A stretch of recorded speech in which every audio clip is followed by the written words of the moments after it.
ఒక మంచి ఆలోచనగా మారిపోవాలి. ఇక్కడ అన్నాడు, నీ తలంటుకొని నీ ముఖము కడుగుకొనుము. కొంతమంది చూడండి, ముఖాలు చూస్తే కాటుమంట ఉంటాయి. నచ్చిన వాళ్ళు ఇంకా ఒకలాగా చూస్తారు, నచ్చలేని వాళ్ళు ఇంకా ఒకలాగా చూస్తారు. నచ్చిన వాళ్ళు ఇంకా ఒకలాగా ఆ కళ్ళు కనపడతాయి, నచ్చలేని వాళ్ళ మీద ఇంకొకలాగా కనపడతాయి. ఇలాగ ఉంటారు.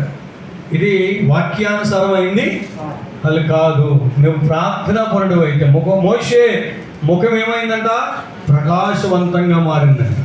యేసు ప్రభువారు మరి యొక్క గెత్సేమనే తోటలో ప్రార్థన చేసినప్పుడు ఆయన ముఖం ఎలాగుందంట? ప్రకాశవంతంగా. ప్రార్థనా పరుల ముఖాలండి, కష్టాలున్నా నష్టాలున్నా శ్రమలున్నా ఆఖరికి మరణం కాసేపుడు మరణిస్తాడన్నా కూడా తేజస్సుగా అలాగే చనిపోతాడంటే దేవుడి స్తోత్రం. ఎందుకో తెలుసా?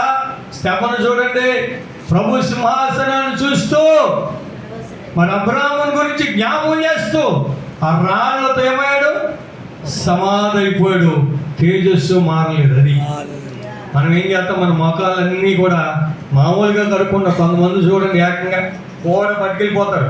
కొన్ని ఉంటాయండి లిక్విడ్స్, క్రీమ్స్ ఉంటాయి, అన్ని కూర పట్టుకెళ్తారు. కడుక్కోవద్దని నేను అంటలేదు, మంచిదే. అని నేను అంటాను, నీ ఆత్మీయ ముఖం, నీ కవలికలన్నీ కూడా ఏం చేయాలి? నిన్ను చూడగా అవతలకి ఏం కలగాలి? ఆకర్షణ కలగాలి. ఏ ఆకర్షణ? పాపపు ఆకర్షణ కాదు, పరిశుద్ధమైన ఆకర్షణ. గట్టిగా దేవుడికి స్తోత్రం చెప్పండి. హల్లెలూయా. పౌలు గారు సేవ చేద్దానికి వెళ్తుంటే పుల్లక పుష్కెళ్ళాలి కనబడ్డారట.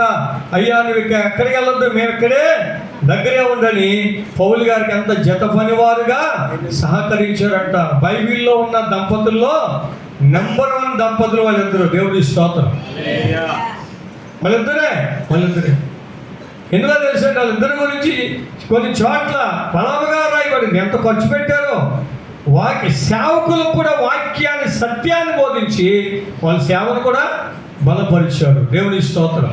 నేనంటాను, నీ ముఖ కవళికలు స్వరూపం ఎలా ఉండాలంటే క్రీస్తు స్వరూపంగా నీవు మారిపోవాలి. దేవుని స్తోత్రం.